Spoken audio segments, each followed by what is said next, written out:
inicia. Tá bom. Vamos lá. Tá boa essa luz? Já está entrando na página já. Tá. Acho que assim é até melhor, né? Você prefere assim? Bom, sim. Deixa muito branco, sei lá, ó. Bem, já temos aí 11 pessoas. Boa noite a todos. Boa noite, Rafael Quaresma, coordenador do Procon Santos. E vamos iniciar nossa live aqui da página da Zona Noroeste, sobre muitas informações, né, sobre trabalhos do Procon, né? Eu peço que o Rafael possa nos falar um pouquinho dos seus serviços lá no Procon, que tem aumentado devido à pandemia, né? Acho que nunca foi tão chamado, né? O trabalho do Procon depois desse acontecido, desse infeliz acontecido, né, Rafael? Boa noite para você. Verdade, Ed. Boa noite a você, aos nossos telespectadores aqui, pessoal da página da ZN, da Zona Noroeste, uma alegria participar.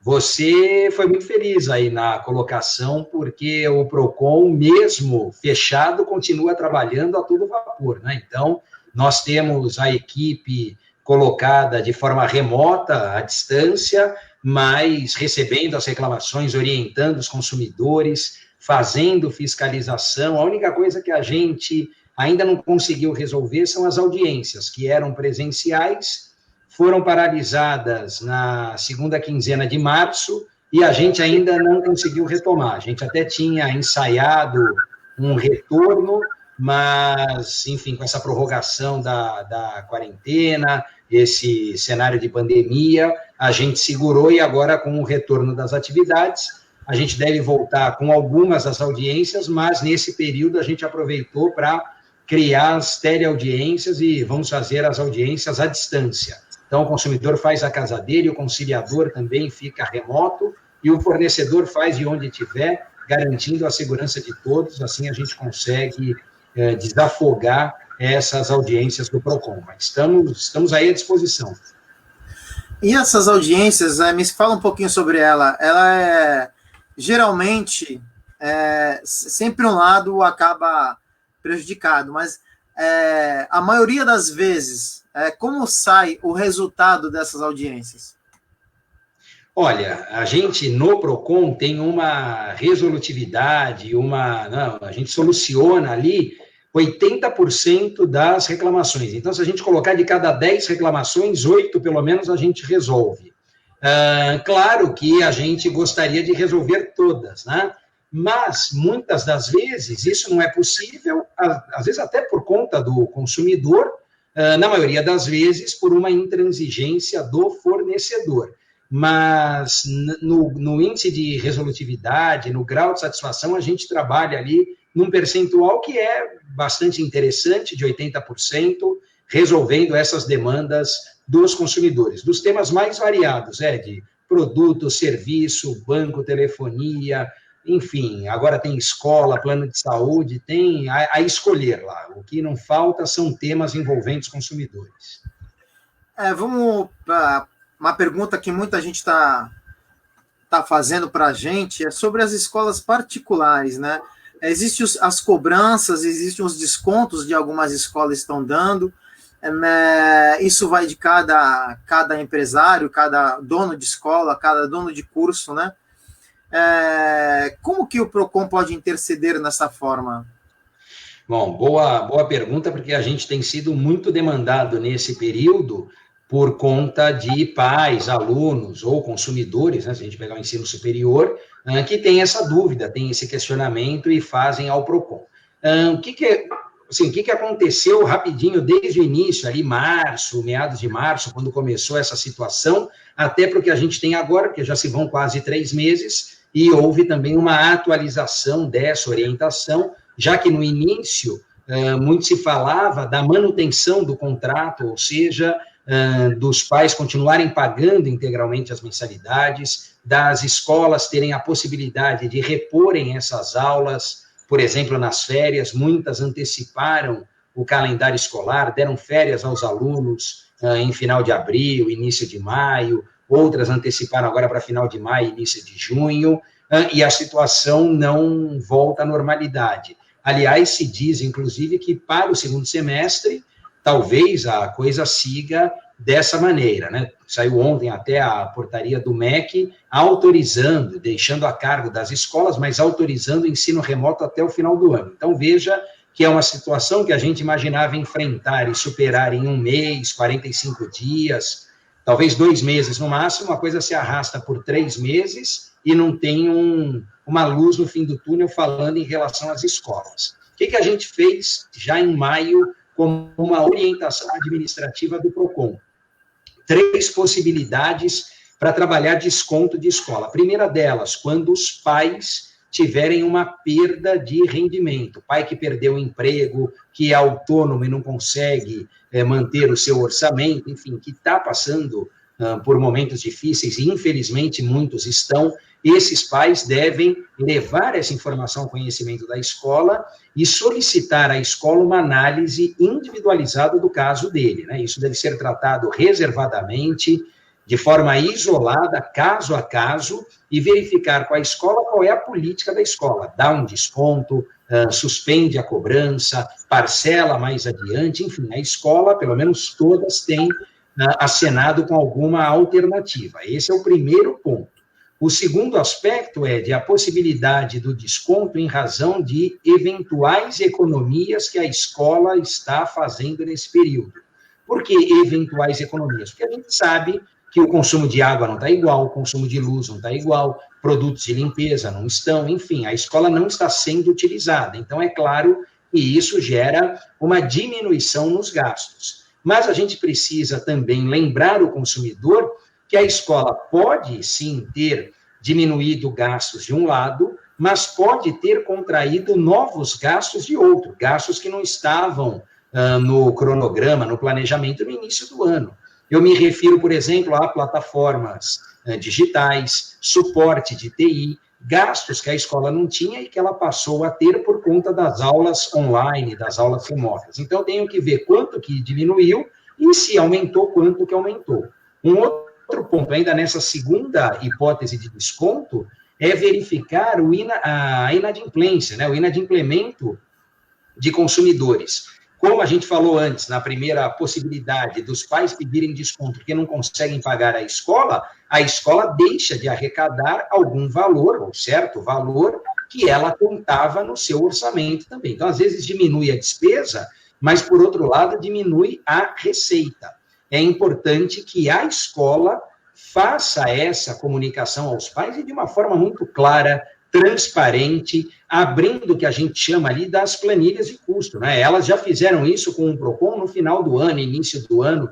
Eu estou lá no PROCON desde 2013, desde 2013 a gente pede para as escolas nos enviarem as planilhas. Então, elas têm isso fácil, mostra para o pai, porque aí o diálogo, Ed, ele fica franco, ele fica claro, não há aquela sensação de alguns pais de que a escola ainda está lucrando num período tão delicado quanto esse.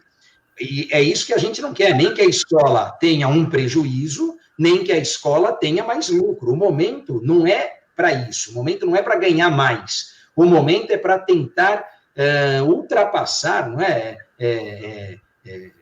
Passar esse momento justamente para que a escola também continue, não feche as portas, para que os alunos possam pagar depois a mensalidade. Então, esses 2 pontos são 2 hipóteses de cabimento ali para desconto. Perdi o emprego ou perdi receita, peço isso à escola, ou sei que a escola está tendo uma economia, essa economia deve ser diluída, pulverizada entre todos os alunos. Às vezes, não dá um valor muito interessante, né? Às vezes é R$10, R$20, R$30, no valor da mensalidade. Mas quando a gente multiplica isso pelo número de alunos, a gente vê que o valor do desconto, no geral, no todo, é mais expressivo.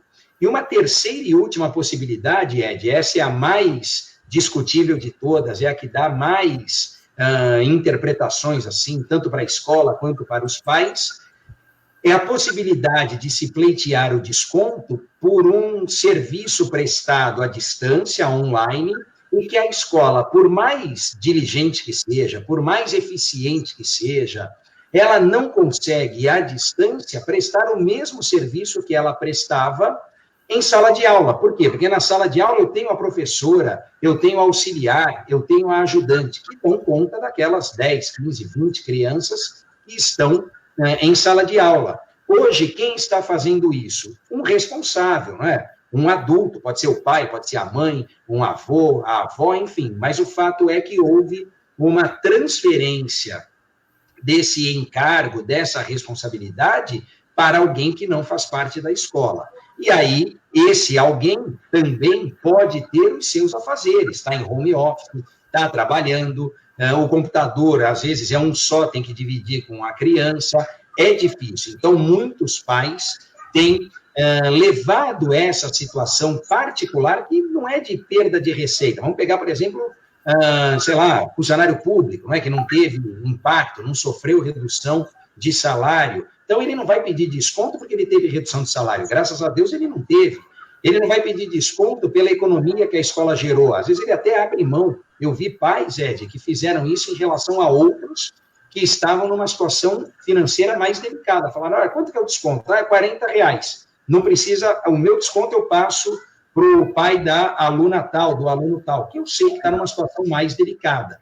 Essa terceira hipótese de desconto é um desconto que leva em consideração essa sensibilidade da escola. Falar, olha, escola, eu não perdi renda, eu não estou preocupado com a economia que você está gerando, mas a minha situação é a seguinte, eu também estou trabalhando em casa, eu estou em home office, eu tenho um computador, ou eu tenho 2 computadores, só que o meu filho não é adolescente, meu filho não está no Fundamental 2, o meu filho está no Fundamental 1, ou está no infantil.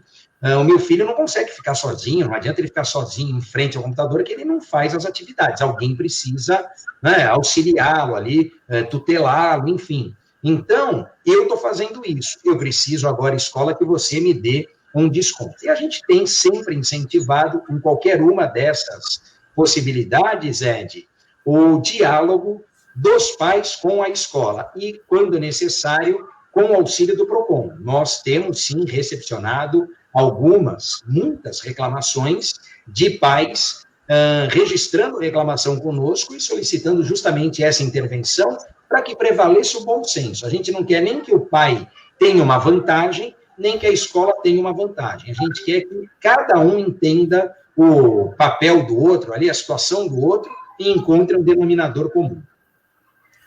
Exatamente. Até a Nira Nobre, que está nos acompanhando, ela fez uma pergunta que a filha dela, ela paga a escola para ter 20 minutos de aula, na realidade, né? Ela só tem 20 minutos, ela paga a escola. E a escola também deu para ela a oportunidade de pagar, não deram desconto, mas assim, parcela em 3 vezes no cartão. Quer dizer, não teve o desconto, mas vai parcelar no cartão em 3 vezes, mas a gente está vendo que aí está acumulando meses, né? Porque a gente não sabe quando vai voltar, e se volta esse ano.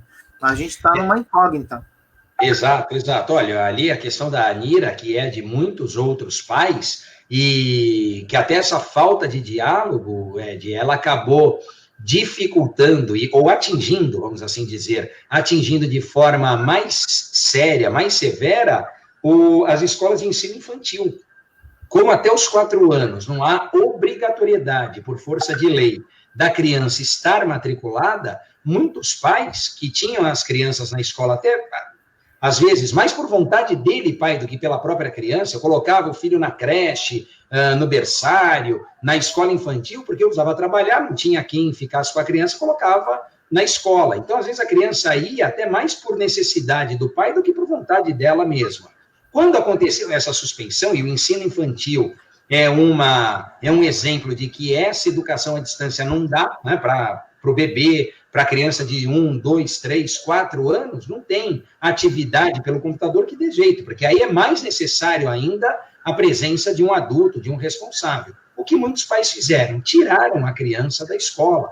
E aí aquela mensalidade que era cobrada do pai, ela deixou de ser paga integralmente. Bom, tirei meu filho, não tenho obrigação de ter o filho matriculado. Menos de 4 anos, não há infração legal alguma, né? Estatuto da Criança e do Adolescente, Lei de Diretrizes e Bases de Educação, nada disso é violado. Eu tiro o filho e economizo o valor da mensalidade. Lá na ocasião, o que a gente reforçou muito com as escolas de ensino infantil? Abra um canal de negociação, abra um diálogo. Às vezes é melhor você ganhar metade da mensalidade do que não ganhar nada, porque a perdurar essa situação, muitos vão tirar, e a gente ouviu isso de escola também. Algumas escolas que se mostravam mais intransigentes, elas falaram para a gente o seguinte, elas falaram, olha, eu prefiro perder o aluno a dar desconto aos pais. Por quê? Porque quando eu perco o aluno, eu posso encerrar a sala de aula. Eu falo, bom, eu tenho 10 alunos, agora eu tenho 5, com 5 eu não fecho a conta. Eu vou, então, dispensar os outros, dispensar professor, economizar, reduzir o meu quadro, economizar e reduzir os meus custos. Quando eu dou desconto, eu mantenho os mesmos gastos, mantenho a mesma quantidade de alunos e, às vezes, a conta não fecha também por conta do desconto que eu dei. Então, é importante analisar todos os lados, mas fica aqui a dica para a Nira, esse parcelamento em 3 vezes no cartão é uma mudança na forma de pagamento. O que a gente fala é mais do que mudar forma de pagamento, é mais do que flexibilizar o pagamento. Claro que isso pode ajudar, mas não resolve o problema. Fala, olha, talvez a Nira esteja nessa terceira situação, ela não teve, graças a Deus, diminuição de renda, ela mantém o seu rendimento normal, mas ela não acha justo, ela não acha certo pagar o mesmo valor que ela pagava quando o filho ficava, não sei, 4 horas, 5 horas na escola, e agora ele tem uma atividade remota de 20 minutos. Escola, falta um pouquinho aí de bom senso, vamos conversar com esse pai, com essa mãe, e falar, olha, eu consigo dar um desconto de 30%, de 20%, de 40%, até para evitar o pior dos mundos aqui, que é a retirada do aluno e a perda de 100% da mensalidade. Você vai ser chamado lá, então. É uma disposição. Nosso trabalho é esse. A gente tem intermediado muitas reclamações entre pais aqui, as escolas, enfim, e conseguido uma boa solução. Vamos supor, escola, cursos, tem pessoas que pagam cursos de 1 ano, de 2 anos, tem cursos de 3 anos. Se a pessoa desejar sair do curso, não rescindir o contrato do curso ou da escola dela, e eles têm que pagar uma multa, vai da escola, ou tem como também ter uma reconciliação em cima disso? Boa pergunta, Ed. Olha, eu diria que poucas coisas, quando a gente fala das leis, né, do direito, de um modo geral, poucas coisas a gente tem uma unanimidade, né? Sempre tem um entendimento, mas tem um entendimento contrário. Se a gente pegar essa questão da escola, por exemplo, o dilema aqui qual é? Que os pais entendem que é necessário um desconto e as escolas entendem que se adaptaram, que tiveram outros gastos, que estão prestando serviço à distância e que não tem como dar desconto. Então, veja que cada um entende de uma forma. Agora, em relação à multa por rescisão do contrato, eu arriscaria dizer que esse é um dos pontos que a gente tem unanimidade. Todo mundo que trabalha nessa área de defesa do consumidor, advogado, estudante, bacharel, não importa, todos são unânimes em dizer que não cabe multa nesse caso. E o Procon de Santos, eu aqui em especial, referendo, né, corroboro, reforço essa diretriz de que não tem multa mesmo. Nesse aspecto que a gente fala de uma situação imprevisível, de um caso fortuito, de uma força maior, traduzindo aqui algo que não era previsível pelo consumidor. O consumidor, quando fez a matrícula nesse curso de 1 ano que você fala, de 2 anos, de 3, ele não podia imaginar que teria Covid, que teria quarentena, que a vida mudaria da água para o vinho em tão curto espaço de tempo. Então, se ele optar por cancelar o contrato, rescindir o contrato, como você falou, ele, obviamente, não pode ter que pagar multa. Eu diria até mais, Ed, se ele fez o pagamento antecipado das mensalidades, das parcelas, e agora ele rescindiu, essas parcelas futuras que ele pagou precisam ser devolvidas. O que eu estou dizendo é que não cabe a multa, não estou dizendo e nem incentivando o consumidor a rescindir o contrato. Se você me perguntar, mas essa é uma boa solução, é uma boa alternativa, eu particularmente vou te dizer que não. Eu acho que o melhor é, às vezes sim, suspender o contrato, jogar mais para frente, fazer de uma forma que não acarrete a rescisão. Mas se essa for a intenção do consumidor, ele não pode ser cobrado em nenhuma penalidade, não pode ter multa, não pode ter nenhuma penalidade em razão dessa rescisão, desse cancelamento do contrato. Então, a gente está aqui passando uma briga tremenda aqui, Rafael, nos Correios. O que acontece? Aqui na Zona Noroeste... A gente aí da Zona Noroeste. Isso, o pessoal da Zona Noroeste é o seguinte, a maioria das entregas não são realizadas, ou seja, é pago para entregar em casa, paga o frete pelos Correios, você faz uma compra, você paga o frete, e a maioria dos bairros, e a maioria das ruas, eles dizem que o grau de periculosidade é muito grande. Tá, mas existem ruas, como supor, da Areia Branca, no caso que não, você vê que é uma rua asfaltada, é um bairro tranquilo. Sim, normal, claro, conheço. Normal, e as pessoas não recebem a mercadoria em casa, só que elas pagam por isso. Qual seria o procedimento que essa pessoa poderia fazer ao PROCON? Porque, no meu ver, eu acho que isso é ilegal. Eu vejo uma coisa errada. No meu ver, eu acho errado. Sim. Você pagar 20, 30 reais e você receber na sua casa, você não recebe, chega no lugar e tem que pegar uma fila de 2 horas para pegar o seu material e ir embora. Então, eu acho isso um absurdo, mas me oriente mais ou menos o que seria possível nisso aí. Vamos lá. Olha, você falou da agência da Zona Noroeste, dos Correios aí da Zona Noroeste. Eu me lembro que, ou em 2017, ou em 2018, quando secretário da pasta ainda, o PROCON é um departamento dentro da Secretaria hoje de Desenvolvimento Social da Prefeitura de Santos, mas na época nós estávamos na Secretaria de Relações Institucionais e Cidadania. O secretário era o Flávio Jordão, e eu participei de uma reunião no gabinete dele, com o pessoal dos Correios, justamente por essa demanda, mais ou menos, envolvendo a agência dos Correios da Zona Noroeste. Só que ali era um desdobramento dessa situação, Ed, porque o que acontecia era uma dificuldade, uma burocracia muito grande para as pessoas retirarem os produtos na própria agência. Então, a gente interveio lá, eu lembro que a gente fez uma boa construção com os Correios, pedimos para os moradores, enfim, o pessoal, reportar isso para a gente foi monitorando, e depois esse aspecto, ao menos, parece para nós que melhorou esse tipo de problema de retirar, de ter acesso, diminuiu.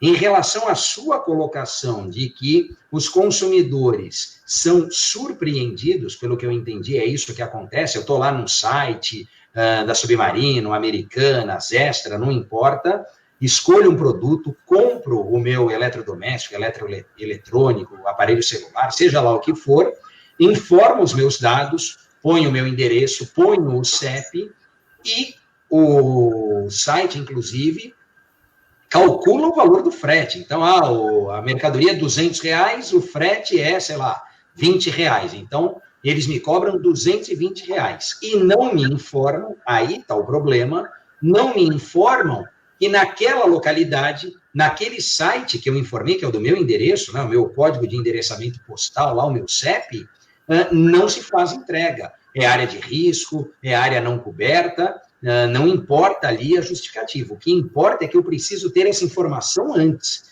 Os sites que prestam informação de qualidade ao consumidor, quando eu digito o CEP, já vem um alerta ali dizendo, não procedemos na entrega, área não coberta, consulte Correios, enfim. Então, ele dá a localidade aonde a mercadoria será entregue, onde ficará disponível, o consumidor vai lá retirar, que era aquele problema inicial que nós tratamos 2, 3 anos atrás. Então, o que eu digo num caso como esse é que se eu, consumidor, quando compro, não tenho a informação de que não receberei na minha casa, porque qual é a expectativa legítima do consumidor? Comprei no site, coloquei o meu CEP, calculou o frete, eu sei que depois de tantos dias eu vou receber o produto na minha residência. Se isso não acontece, eu preciso ser informado antes. E, no mínimo, Ed, o que é necessário é estornar, ou creditar ali como um valor excedente, ou deixar de crédito ao consumidor na plataforma, não importa, aquele valor do frete. Porque o consumidor ele vai sair da sua casa, que vai até o endereço disponibilizado a ele para retirar a mercadoria. Então, ele não tem que pagar frete, porque ele teve que se deslocar da sua casa para ir lá. Se isso acontecer, é importante que o consumidor registre a reclamação conosco.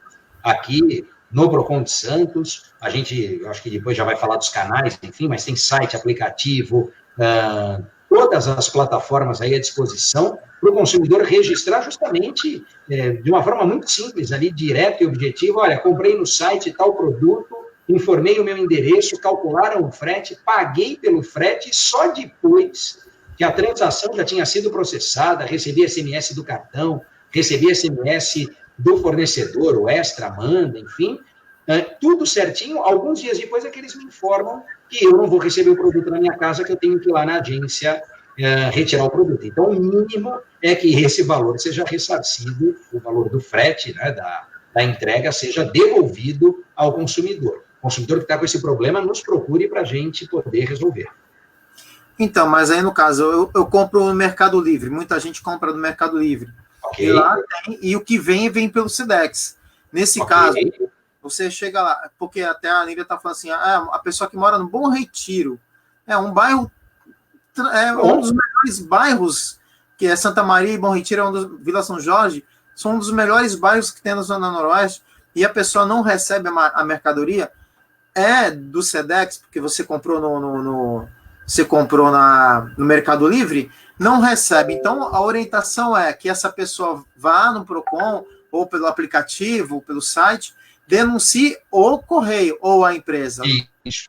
E pode fazer a denúncia dos dois, porque, Ed, veja só, a gente pode mudar aqui o protagonista, mas o enredo é o mesmo. Qual é a situação envolvendo o Sedex agora?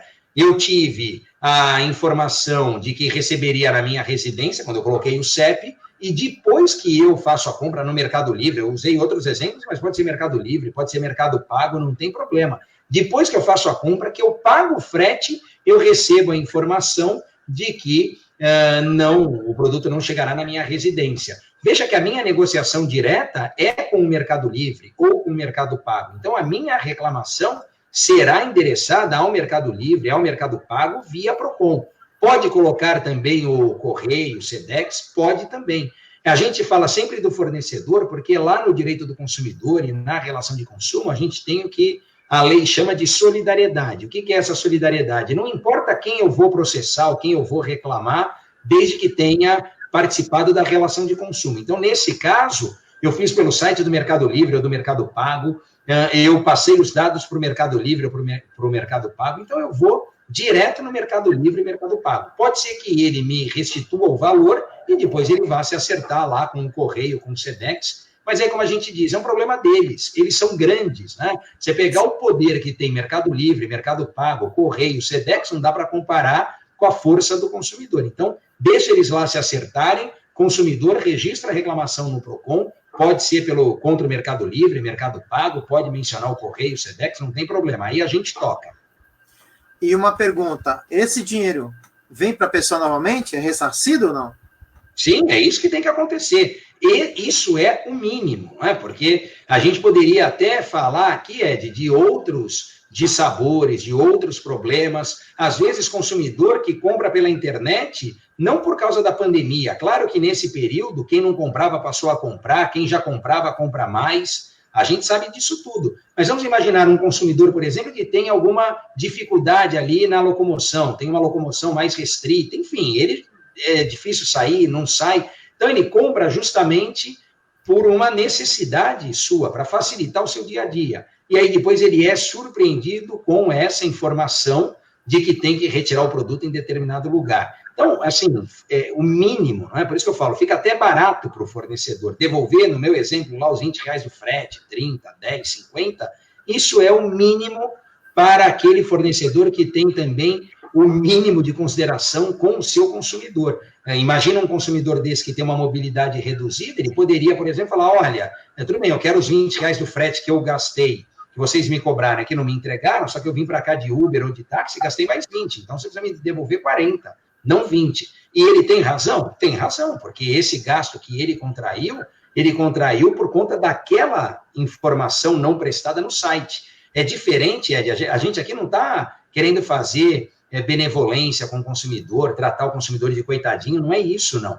O que a gente está dizendo é o seguinte, se eu estou no site, quando eu jogo o CEP, já vem a informação, área não coberta, é uma decisão do consumidor prosseguir ou não com a compra. Ele fala, opa, já estou vendo aqui no Mercado Livre, no Mercado Pago, no Ponto Frio, na Americanas, não importa o site, já sei que eu não vou receber na minha casa. Eles já estão me dizendo, eu jogo o CEP e falo, área de risco, área não coberta, área fora de cobertura. Beleza.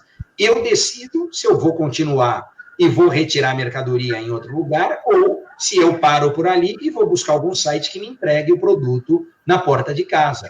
O problema está em deixar o consumidor concretizar a compra e depois que a compra é processada, a transação é realizada, ele é surpreendido com essa informação. Isso não podemos aceitar. Infelizmente, isso tem acontecido muito, viu, Rafael? Vamos registrar a reclamação da gente, Ed. Avisa o pessoal aí, toda a audiência, para trabalhar isso conosco. A gente vai começar a trabalhar, a conversar mais, trabalhar juntos, para que a gente possa atender essas pessoas nessas necessidades, porque é lamentável a gente ver a quantidade de pessoas nessas filas e elas não têm sequer um respaldo dos Correios, eles fazem o papel deles, muitos falam que correm o risco de vida, de assalto e tudo mais. Sim, mas a culpa também não é do entregador, a culpa não é do carteiro, né? A gente sabe, inclusive, que às vezes acontece isso. O problema está na falta de transparência, na falta de informação. Como eu te disse, não haveria problema nenhum se quando o consumidor informa o CEP, ele recebe a informação de que a área não é coberta. É uma decisão dele, continuar ou não. O problema é que a ânsia de vender é tão grande que essas informações eu subtraio do consumidor. Falar, isso daqui eu não vou contar agora. Deixa ele passar os dados do cartão, comprar mesmo um produto, amanhã ou depois eu mando lá um e-mail falando, olha, a gente viu aqui, analisamos melhor, nessa área a gente não entrega, então você vai retirar no posto do correio. Não, então eu não quero mais a compra, às vezes ele não quer mais o negócio, é um direito dele. Ou então eu quero que você me devolva o valor do frete, coisas assim. Outra coisa, a Andréia Barbosa também fez uma pergunta interessante. Aqui em Santos a gente tem algumas lojas que elas não mandam um boleto para a casa da pessoa, e nem faz com que a pessoa vá no local e faça o pagamento mensal do que ela fez na loja. Ela parcelou, fez o parcelamento da compra dela, só que aí, devido à quarentena, essa pandemia, fechou. Então, agora reabriu as lojas, estão mandando as 3 parcelas desses 3 meses por uma única vez, um pagamento único. Isso é comum? Isso pode acontecer? Pode revogar isso aí? Não. Olha, não só não é comum, como não é aceitável num momento desse, né? Eu até achei que a pergunta fosse no sentido de dizer que algumas lojas estão abertas e recebendo o crediário. Eu digo isso porque vi, não é? Tenho ido ao Procon e no meu caminho ali eu passo pela Dom Pedro com a João Pessoa, tem uma loja grande da Pernambucanas e ela está fechada, mas tem lá na porta os dizeres de que para o pagamento das parcelas a loja está aberta, né? Ela está funcionando como se fosse um banco dela mesma para receber essas parcelas. Então, primeira coisa, a loja está aberta, mas o consumidor consegue sair de casa para ir lá pagar? Uma outra situação para a gente chegar na da Adriana, né? Isso. A da Adriana para a gente responder. Então, nesse caso, a loja está aberta, mas eu, consumidor, posso sair de casa? Consigo sair de casa? Bom, não posso, sou idoso, tenho comorbidade, faço parte do grupo de risco, não saio para nada, é óbvio que eu não vou sair para pagar a mensalidade, a fatura, o boleto da loja de departamento, não vou. E nesse caso, é óbvio também que a loja não vai me cobrar juros, multa, nada disso, né? O primeiro aspecto. Mas não é essa a dúvida da Adriana, eu só aproveitei a dúvida dela para dar esse exemplo e para esclarecer essa situação, que é uma situação real que está acontecendo. No caso dela, a situação é um pouco diferente. Por quê? Porque a loja aberta ou não deixou lá de cobrar o consumidor, mas agora ela está cobrando as 3 parcelas de uma vez só. É claro que não dá para cobrar de uma vez só. Se a gente fizesse um paralelo, Ed, com o que os bancos fizeram em relação a financiamento de veículo, imobiliário, outros financiamentos, eles suspenderam a cobrança por 60 dias, prorrogaram agora por mais 60 dias. Enfim, as lojas vão fazer o mesmo, falar, olha, a gente suspendeu nesse período que vigorou quarentena, que era a zona fase vermelha lá, enfim, zona vermelha, agora que já está retomando o comércio, etc., a gente precisa, então, restabelecer, retomar os pagamentos. E ali, prorroga esse pagamento, né? Joga essa mensalidade, essa parcela lá para frente. Ou, se isso não for feito, porque ainda o consumidor tem uma dificuldade em comparecer à loja, ou qualquer outra situação, cabe ao fornecedor disponibilizar um outro meio, falar, olha, o senhor consumidor aqui não pode vir na loja. Não, tudo bem, então a gente vai disponibilizar uma conta para depósito, a gente vai fazer a retirada de um cheque nominal, eu não sei, aí é um problema do fornecedor, não do consumidor. É o fornecedor que precisa dar meios ao consumidor para conseguir pagar, que não seja o comparecimento pessoal do consumidor ao estabelecimento, porque esse está descartado. Então, respondendo a Adriana, nesse caso, a suspensão agora não pode servir como uma avalanche lá de cobrança em cima do consumidor, até porque muitos dos consumidores estão fazendo ali das tripas coração para conseguir honrar os seus compromissos. Está difícil pagar uma, imagina pagar 3 e de uma vez só, não dá. É verdade. A Gisele também fez uma pergunta interessante, que poderia dizer como o PROCON está orientando os consumidores em relação à troca dos produtos adquiridos antes da pandemia, cujo prazo venceu durante a pandemia, e também em relação ao prazo da garantia dos produtos durante a pandemia. O prazo para consumo exercer o direito será prorrogado? Boa, vamos lá. Gisele, vamos trabalhar aqui 2 situações da tua pergunta, que é 2 em 1 aí, essa dúvida, né? Primeiro, em relação ao prazo para troca lá, né? Então, ganhei um presente no comecinho de março, ou até o dia 15 de março, quando a vida estava mais ou menos ainda normal, né? 16, 17 de março, e logo depois começou quarentena, fechamento do comércio, distanciamento social, isolamento, enfim. E eu, claro, não consegui voltar à loja para trocar o meu produto, porque eu não podia sair e porque a loja também não estava aberta. Ainda que eu quisesse, vamos imaginar uma loja no shopping, o shopping fechou. Então, ainda que eu quisesse trocar, não conseguiria. Claro que nesse período de quarentena, esse prazo, que é um prazo que depende de liberalidade ali do comerciante, do fornecedor, mas uma situação dessa, que ele, fornecedor, também estava impedido, esse prazo tem que estar suspenso. Então, quando as coisas retomarem, vamos pegar aqui um exemplo, era uma loja de shopping, shopping fechou. Aqui em Santos ainda não voltou. Vai voltar semana que vem, imaginando que volte semana que vem, na semana que vem, enfim, dali eu passo a contar o prazo que eu tinha. Qual era o prazo para troca? 15 dias, 20 dias. A partir da abertura do shopping, eu conto 20 dias. Não era loja de shopping, é comércio de rua. Comércio de rua voltou no dia 11. Então, a partir do dia 11, eu conto esse prazo que eu tenho. Segunda dúvida ali da Adriana em relação a essa... É a Adriana? Não, agora é a Gisele, né? Ou é a Adriana? É a Gisele, antes era a Adriana. Antes era a Adriana, já respondi. Isso. Agora, a segunda dúvida ali da Gisele, viu que eu estou ligado aqui nos nomes, hein, Ed? É mal de professor isso aí. Eu vou gravando o nome dos alunos também, vou gravando... É bom isso. Que está participando. A gente vai acostumando. Mas essa segunda dúvida da Gisele, a questão é um pouco diferente, porque embora eu esteja impossibilitado de comparecer a uma assistência técnica, a uma rede autorizada, eu, enquanto consumidor, não estou impossibilitado de dar ciência ao consumidor do problema. A situação é outra, pelo que eu entendi na dúvida da Gisele. Agora, não é que eu quero trocar o produto porque eu não gostei. Eu até gostei, né? Me deram, sei lá, um televisor, um liquidificador, um micro-ondas, não importa, e ele veio com algum problema ali, ele não funciona. Eu talvez não consiga levá-lo à assistência, mas eu posso mandar um e-mail, eu posso dar o saque do fabricante lá da Brastemp, da GE, enfim, da Sony, de quem for, para dizer o seguinte, olha, comprei o produto, nota fiscal número tal, está na garantia, só que a gente está em pandemia, em quarentena, está tudo fechado, é claro que eu não consigo nem levar o produto e nem vocês consertarem o aparelho. Então, só estou dando ciência para que amanhã não digam que eu não comuniquei, porque aí pode ser que perca mesmo o prazo. Né? Quer dizer, estava na garantia, deu problema, você não falou nada. E, às vezes, Gisele, você é até surpreendida, dependendo do fornecedor, com uma notícia favorável a você. Ele vai falar, olha, não, a autorizada está passando para retirar o produto. Alguns fizeram isso em reclamações que nós registramos. Falaram, não, o consumidor fica em casa, não precisa sair, não precisa trazer a gente vai retirar com máscara, com todo o cuidado, e proceder ao conserto ali do produto. Então, nesse caso, tem que entrar em contato, pegar número de protocolo, guardar o número de protocolo, depois a gente vai trabalhar tudo isso. Nossa, a gente tem tanta pergunta, mas a hora voa tão rápido, as suas informações... Eu estou falando muito, Ed, por isso. Não, a sua informação é importante para a gente, porque, na realidade, é uma novidade.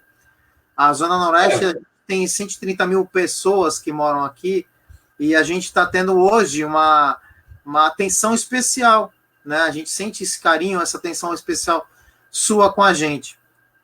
E a gente tem várias perguntas, e a hora está... Vamos depois, lá para frente, daqui a um tempo, a gente voltar a fazer nossa live novamente. Mas uma das perguntas agora, o pessoal pergunta, as últimas, né? Os aluguéis, houve relaxamento, né? Se houve um relaxamento, tem gente que teve aumento nessa pandemia dos aluguéis, acabou o contrato, teve aumento. Como é que fica essa situação das pessoas que necessitam de entrar, pagam aluguel, se foi reduzido, se não pode ser reduzido? Vamos lá. Ed, eu vou só aproveitar, então, a sua maciça audiência, os 130 mil moradores da Zona Noroeste, para dizer duas coisas que é o lema do PROCON, ao menos desde 2013, quando eu estou à frente desse departamento. Há muito tempo atrás, quando era SIDOC ainda, houve um posto avançado, vamos assim dizer, ali na Nossa Senhora de Fátima, onde era a regional de melhoramentos, a regional da Zona Noroeste, ali perto de onde tem a areia ali, né? Era pelo menos ali a parte eu lembro ali, conheço. E depois isso foi descontinuado, desativado antes de eu chegar. Desde que eu estou à frente do PROCON, eu acredito que o pessoal que nos acompanha aqui, que seja da Zona Noroeste, saiba que nós descentralizamos a gestão do PROCON. Antes era só um atendimento no posto do Poupa Tempo, que hoje a gente chama de posto central. Por quê? Porque a gente tem os postos avançados nas universidades. O Ed comentou aqui, antes da gente entrar no ar, do posto avançado lá no Concais. Agora, em março, a gente entregaria o posto na ponta da praia, e a nossa ideia nesse segundo semestre era de fazer um posto avançado na Zona Noroeste.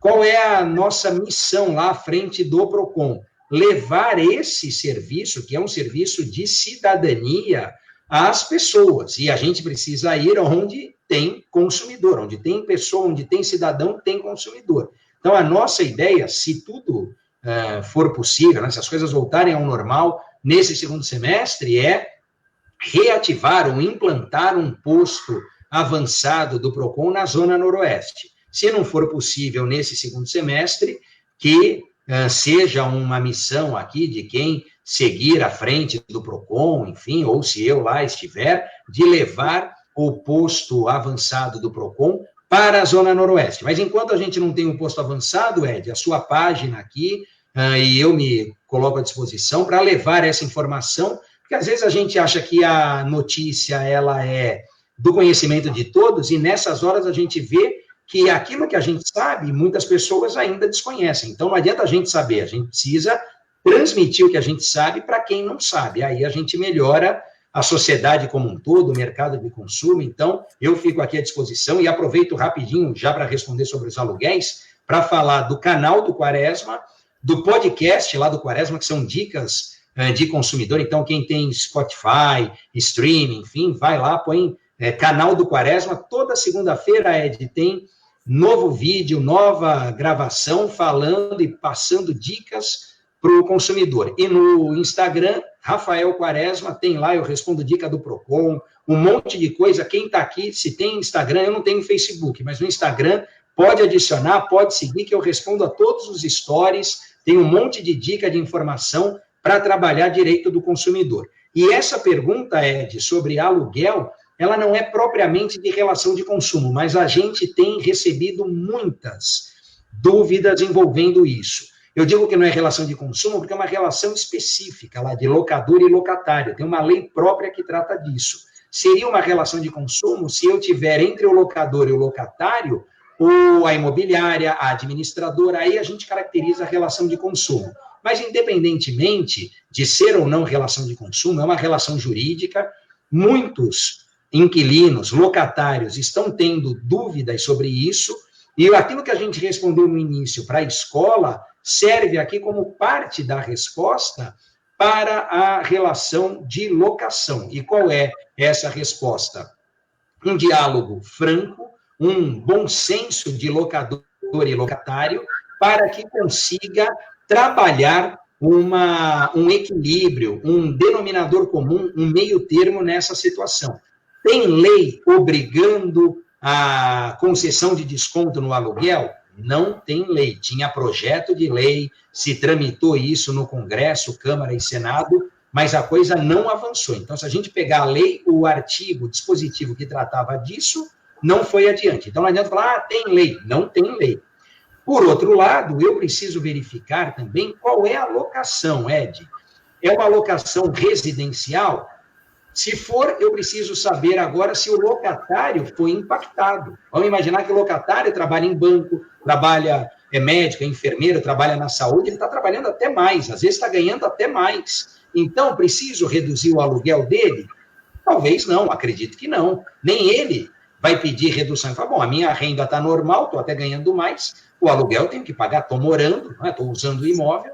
Agora, é uma locação residencial, mas eu fui demitido, eu perdi meu emprego, ou eu sou autônomo e eu ainda vi, acho que ontem, uma matéria no jornal, uma pessoa lá que vendia 250 refeições por dia, antes da pandemia, Ed, e agora ela vende 5, quer dizer, olha que tristeza, né? Então, como é que ela paga as contas? Não paga. Como é que ela paga o aluguel? Tá difícil. Tem que levar isso para o locador? Tem. Falar, olha, locador, eu sou inquilino aqui há 2 anos, há 1 ano, há 3 anos, há 5 anos, nunca atrasei, sempre paguei em dia. Agora eu estou atrasando, não é porque eu quero, é porque eu não tenho como pagar. Perdi o emprego, está aqui minha carteira de trabalho, está aqui o meu olerite, está aqui o meu extrato bancário, enfim, abri o coração para o locador. E aí, o que o locador pode fazer, e muitos têm feito? Dado um desconto, 30%, 40%, 50%, 60%, a gente já viu. Outros não têm dado desconto, mas não têm cobrado. Falaram, vamos fazer o seguinte, vamos deixar sem cobrar o aluguel aqui desde março, desde abril, assim vai ficar. E quando tudo voltar ao normal, a gente vê como é que faz. Parcela, joga um pouquinho por mês, ou eu vou perdoar uma parte da dívida, ver o que vai ser feito. Isso tudo para locação residencial. A mais difícil, Ed, é a locação não residencial, chamada de locação comercial. Vamos imaginar que eu tenho um comércio, pode ser no shopping, pode ser fora do shopping, pode ser aí um comércio na Zona Noroeste que foi fechado porque eu não tinha como trabalhar. Então, eu não tinha como trabalhar, não vendi nada, a minha receita foi a zero, como é que eu vou pagar o aluguel? Então, é importante, nesse caso, e aí com muito mais dose de razão, o locatário falar, locador, você está vendo, o meu comércio é um que ficou fechado, era barbearia, era salão, enfim, diferente do comércio que é uma farmácia, um supermercado, uma padaria, bem ou mal, esses ainda funcionaram, então é um tratamento diferenciado. Mas aquele que ficou fechado, que não pôde abrir, que não trabalhou nada, como é que ele vai pagar o aluguel? Então, é necessário encontrar ali um meio termo. Qual é a nossa sugestão? A gente sempre tem orientado. Metade, 50% de desconto. Por quê? Porque o locador, talvez, não queira despejar, né? Sempre perguntar, mas o locador pode despejar o locatário? Pode despejar. O artigo que falava da ação de despejo, que proibia o ajuizamento da ação de despejo, também não passou. O locador pode despejar. Agora, a gente tem que perguntar para o locador se ele quer despejar. E aqui, Ed, tem muito aquele ditado de que é ruim com ele, pior sem ele. É ruim com o locatário não pagando? Mas é pior com o imóvel vazio, podendo ser invadido, depredado, gerando ainda um gasto ao locador. Hoje o locador não recebe o aluguel, mas bem ou mal o imóvel está sob a responsabilidade do inquilino. Amanhã o inquilino sai, dependendo do imóvel, vou ter que pôr um segurança lá, vou ter que construir um muro, vou ter que pôr corrente, grade, isso gera um custo. Vale a pena? E outra, para o locador, se tem locador aqui, às vezes não tem só locatário, tem locador também.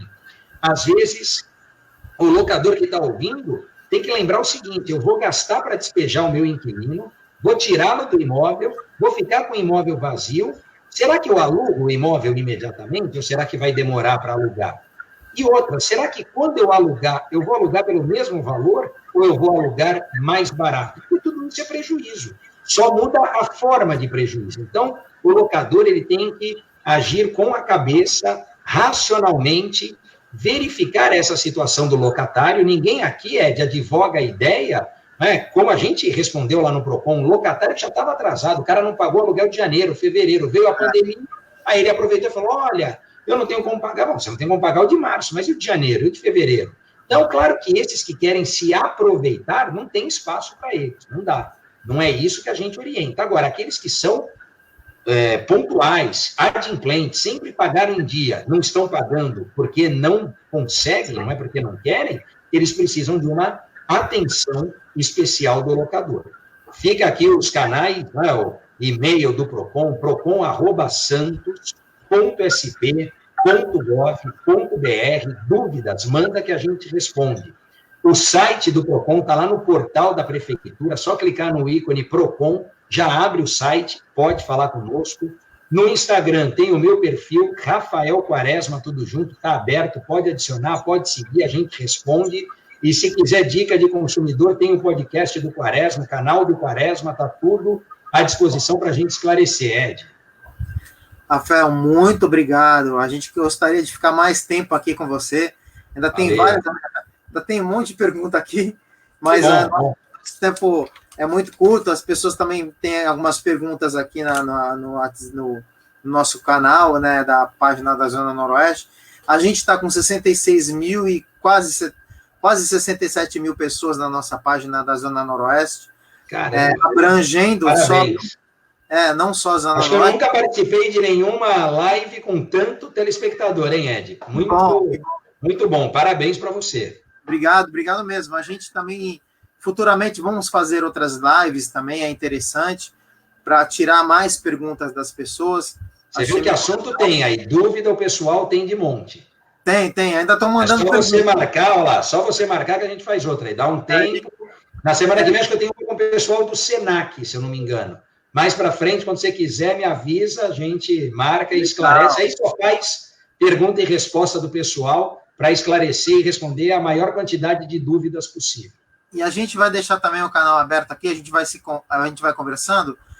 Quando tiver algum evento interessante do PROCON, algum alerta que você possa nos enviar para a gente divulgar também na página. A página é toda sua, o canal está aberto, a gente tem nosso podcast também, né, da Zona Noroeste. A gente vai passar essa live para o podcast, quem ainda não assistiu, para que possa ouvir no podcast, né? E também no nosso canal no YouTube. A gente tem um canal, a gente vai colocar o vídeo também. A gente tá assim, multiplataforma, viu? Todas que legal. Mas muito eu tenho mais a agradecer a você pela sua participação, pelo esclarecimento que você passou para a gente. Muito obrigado, Rafael. Que Deus te abençoe e seja tudo de bom para você. Muito obrigado mesmo. Obrigado, viu, Ed? Eu que agradeço o convite. Foi uma surpresa lá quando eu recebi a mensagem. Acho que foi no final de semana ou no domingo. A gente marcou e foi uma alegria participar. Eu fico à sua disposição. Te parabenizo pela audiência, pela condução do programa. Isso é serviço público, serviço de utilidade pública para as pessoas. Então, seja falando sobre consumidor, outros temas, é muito importante isso que você vem fazendo, está fazendo e atingindo 130 mil pessoas na nossa querida Zona Noroeste. Parabéns, fico à sua disposição. Um grande abraço a todos. Abração, querido. Muito obrigado. Valeu. Obrigado eu.